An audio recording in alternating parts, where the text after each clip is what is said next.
Hello, Leo Laporte. My name is Nate Abbott, and I live in Gilmanton Ironworks, New Hampshire.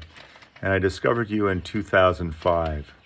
I thought I'd share a funny story from way back then, and I don't know if you remember this, but I believe I was researching what TWIT was, and I went searching and found a post from you looking for your TWIT broadcasters that week, and apparently people weren't getting back to you, and you thought you would just go to the beach, and it sounded like a bad day for you.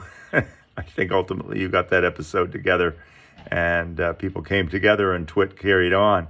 But that's how sketchy it was back then, and it's amazing to me what you were able to do. I think it's hard for me to express actually what it's meant to be.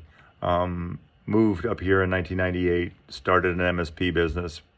Back then it was just a reseller business and tech services. And really 90% of the time in the car when I'm driving, I am listening to TWIT. It's just been invaluable to me.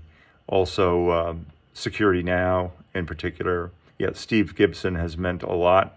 I remember being ahead of the blaster worm. I didn't have any servers working as firewalls, which if you remember back in those days, there were a lot of Windows small business servers that were sitting with their rear end, so to speak, hanging out on the internet, and Blaster just went wild with those. I used to listen to Buzz Out Loud, and I can recall how CNET couldn't seem to sell an ad on that show while you were selling ads every single week on TWIT, and you were building your portfolio of video and audio shows.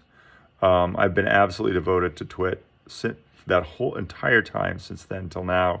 I just want to give thanks to, first of all, to you, because it's meant a lot to me to have you there every week, essentially ringleading a tech talk that I can't have with anybody here where I live, except one or two people. In particular, Mike Elgin, who I just want to mention, taking over in the place of the great Tom Merritt when he left. Mike was in a tough spot, and he handled it like he was born for it. And I still love to listen to Mike Elgin, and I'm kind of dying to go on one of his trips. Renee Ritchie, Ian Thompson, Abrar Arhidi, Amy Webb, Jason Calacanis, Stacey Higginbotham, Paris Martineau, Ant Pruitt, Jason Howell, and the great John C. Dvorak, who I recall from those early days. Kevin Rose, obviously become a legend at this point. It's quite a circle you've created there, and I really have to salute you for the work that you've done and the unique and unmatchable thing that you've created there for us, and I appreciate it just more than I can say. So congratulations on 20 years of TWIT. Who would have thunk? Oh, and one last thing. Congratulations to you for highlighting women who are excellent in the tech industry and getting them on your show just about every week. I really think you've made a difference for a lot of people who might have thought, I'm not sure IT or tech or computers are for me because I'm a woman and it seems like a pretty male place. And I have actually someone I've met recently who is struggling with that very thing.